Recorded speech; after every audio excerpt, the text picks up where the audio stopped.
اس برفباری اور بارش کی وجہ سے جو ملکہ کوثر مری ہے اور اس کے جو متعلقہ گرد و نواح میں جو مزیجات ہیں ان میں بجلی کا نظام شدید درم برم ہے۔ میں یہاں پہ صبح 11-12 بجے سے پھنسا ہوا تھا اور کافی مشکلوں کے بعد ابھی یہاں پہ بھائی نے مجھے ریسکیو کیا، شہزاد صاحب مجھے ملے اور گاڑی کو بھی انہوں نے سائڈ پہ لگوایا ہے اور بہت ہیلپ کی۔ السلام علیکم ناظرین، آپ دیکھ رہے ہیں اردو ڈیجیٹل اور میں ہوں آپ کا ہوسٹ معین عالم مغل۔ ملکہ کوثر مری نے ایک بار پھر سفید چادر اوڑھ لی۔ محکمہ موسمیات کی پیشگوئی کے مطابق گزشتہ رات سے ملکہ کوثر مری میں برفباری کا جو سلسلہ ہے وہ شروع ہے۔ ابھی بھی آپ دیکھ سکتے ہیں ملکہ کوثر مری میں برفباری کا سلسلہ جو ہے وہ جاری و ساری ہے، اور اس بار ونٹر کی جو دوسری برفباری ہے، اچھی برفباری وہ دیکھنے کو ملی ہے۔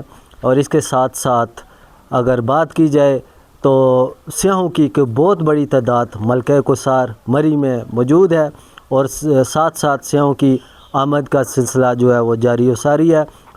اور مزید میں آپ کو بتاتا چلوں، اگر اس موقع پہ ونٹر سیزن کے حوالے سے مری انتظامیہ کے اگر بات کی جائے تو مری انتظامیہ سیاحوں کو ان کے جان و مال کے تحفظ کے لیے، ان کو سہولیات فراہم کرنے کے لیے نہایت متحرک ہے۔ ڈی پی او مری، ڈپٹی کمشنر مری، سی ٹی او مری اور ریسکیو کے جو ادارے ہیں، ان کے جو افسران ہیں و اہلکار ہیں، وہ خود فیلڈ میں موجود ہیں۔ وہ خود سیاحوں کی رہنمائی اور ان کو سہولیات فراہم کرنے کے لیے تمام انتظامات جو ہیں وہ دیکھ رہے ہیں۔